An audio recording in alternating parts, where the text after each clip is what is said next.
Alright, today I want to talk to you guys about fuel rails. Now my original plan was to use the AP fuel rail kit for my STI, which is this fuel rail right here. And what actually happened was there was somebody at my mechanic shop that he was getting his car built, and he needed better control over the fueling. And I had actually had my fuel rail kit still in the box with me at the time, so he basically bought it off me, and then so that he can have it now, and then I was gonna buy another one later. But thankfully he did, and I didn't use it because that's when they discovered some of the flaws to this fuel rail kit. And actually my mechanic, he had never used this particular fuel rail before, but it's a good thing he, kind of experimented with it on the other car, not mine, because I know better now. But one of the flaws, first of all, are the lines. They claim that they're really good lines or whatever. The line actually ruptured. So it ruptured because you have the line, and then on top of it you have this red sleeve, to make it look all cool. It was the actual line on the inside, and it ruptured and it didn't work properly. So they took the line off and they pressure tested it, and water was coming out both ends, so it was leaking somewhere. And the other flaw that he pointed out was, notice here at the ends how they're square. It goes all the way out to the edge. There's no like cutout or anything. It's not, it's just bam, bam. So it makes it really difficult to get the injectors to get plugged in. Not underneath the rail, but to get the wires plugged into the injectors, like on the sides. I think for the one on the guy's car that he put these on, he actually had to kind of bend the wires the other way, and it just sounded like a mess. And then to top it off, the actual hole where you put the injector, they said the hole, it's just like a hole that's drilled out. It's not really good. It may not even be big enough, I'm not sure, but they said when they were trying to put the injectors in, the seals kept getting messed up, and they weren't sitting in the right place, and it just sounded like a nightmare. And then I think the final straw or whatever was that it was hard for this thing to clear a lot of stuff, because of the way it is, and also because the lines, I guess, were a little too long, so it's hard to keep it all organized in the engine bay. So yeah, so I don't want to seem like I'm coming across like I'm bad mouthing AP, agency power. This is just from actual experience. This really happened. This is my little testament to you guys or whatever. So if you were really dead set on agency power, just really research it. Really look at it. I mean, don't just look at it and go, it looks solid and it looks cool and it's red. Really look at the actual effectiveness of the parts, how it actually gets used, how it fits in the car, because that's where I'm coming from. That's what I'm talking about. Okay, now that was the negative part. Now for a positive part, because I do have a better fuel rail kit that I personally recommend. But first of all, see how I just simply searched Subaru STI fuel rails, and the typical ones came up. You got agency power, you got you have air motive, the fuel injector clinic, I think, FICs. What are these, Tomica Racing? Perrin is down here somewhere. I might have passed it. Yeah, Perrin. Perrin's everywhere, right? But going through that, there's one you might have noticed that I didn't really point out, and that is this sucker. I looked through fuel rails a long time ago for a long period of time, and I never looked at this one. It never stood out to me. It just looked like some cheapy one from Japan, Turns out it's really good, actually. Alright, so first of all, You can use it for several different applications. The price is cheap. I'm assuming that's for the full kit for both injectors and the fittings. If it is, that's ridiculously good. That's a nice price. So yeah, so let me show you. So I have them right here. So here's the Kinugawa. So first thing, it's routed out. See on the sides. So you have ample space to plug in the injectors, or plug into the injectors. Another thing you might notice is that it's one solid piece. It's not, the bottom bracket isn't screwed into the actual fuel rail.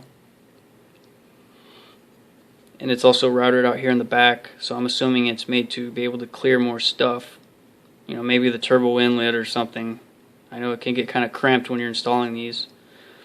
And then the last thing I pretty much noticed is that it's kind of tapered. Like there's a small hole and then it comes up and then it's a bigger one.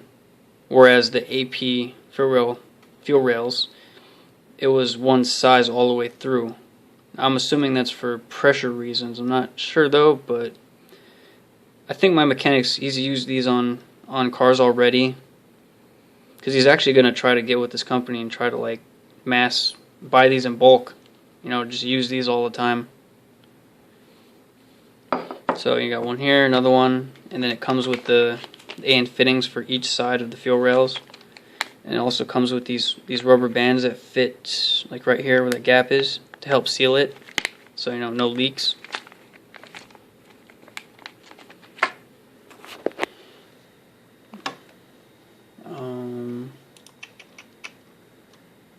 And then of course, when you're talking about fuel rails, you also get to talking about fuel injectors.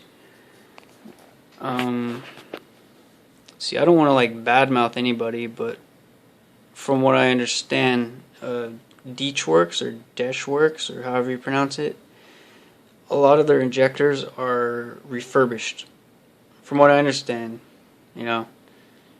This is just my opinion. I don't know for a fact, but I think a lot of their injectors are refurbished and they're not brand new.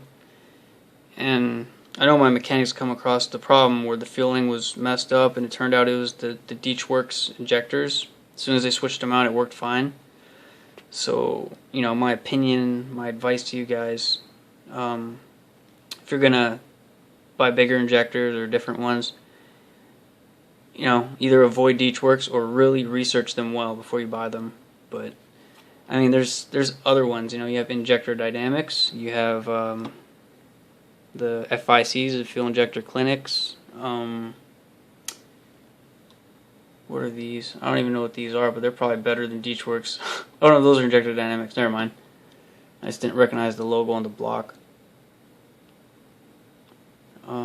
But yeah, there's other ones. I think Aeromotive makes them too. So yeah, just in my opinion, you know, you don't have to take it to heart, but in my opinion, avoid Dechworks. But if you're like diehard fanboy and you're set on it, you know, good luck to you. Go ahead, try it. And then for the fuel rail kits, you know, there's tons of them. I would avoid AP. You know, or really research it. I really think Agency Power should take a good look at their fuel rail kits and really look at the quality and just, you know, just make them better. Do the little tweaks that'll make it a really good fuel rail. It has the potential to be really good. It's just it has fitment issues, I think, you know, and from my mechanic's experience using it. So that being said, I would check these out because they seem really solid. You know, all the little annoying parts of installing it seem to be addressed, you know, as much as it can be for trying to shove this into a boxer engine motor. And then the price is like ridiculously cheap. I mean, you can't beat that. The AP Furo kit was like $400. But of course, this doesn't have the lines, but my mechanic's actually gonna he's gonna either buy or create some and fitting lines that are steel braided, I think. So it'll be good. And then since I'm not using any part of that agency power kit, that means I'm not going to be able to use their distributor block. So, you know, Part City. What I did was I bought from Summit Racing. See, I'm gonna have to sit this down for a second. Dang Ziploc. Ah. Okay. And I got this. I got two of them. They're exactly the same. It's a Y distributor block. 3 male connectors, 6 AN fittings. So it's just all the way through. It's very bad. Okay. So I'm gonna have two, and from my understanding on how it works is, you know, you have the two rails on either side. So you'll have fuel going in here. It'll distribute to both. And then you'll have another one on the other end. You'll have lines that'll go back into here. And then you'll have a line coming out here that will go to my fuel pressure regulator on one end. And then it'll come out another end of the fuel pressure regulator, go into my gas tank. And from there, I think it's just going to recirculate over and over again, from my understanding. So that's pretty much what I'm going to do for the setup for the fueling. And I'm going to use 1000 cc injector dynamics injectors. So that and these fuel rails and these little $25 Y distributors, just two of them. Well, that's about it. And then little mini update on the oil catch can. I went ahead and got brass fittings. So, no plastic here. It's all brass-tastic. Alright, well, any opinions or anything like that, I will happily accept. And I hope this helps somebody out, you know, in making a good choice. Thank you for watching.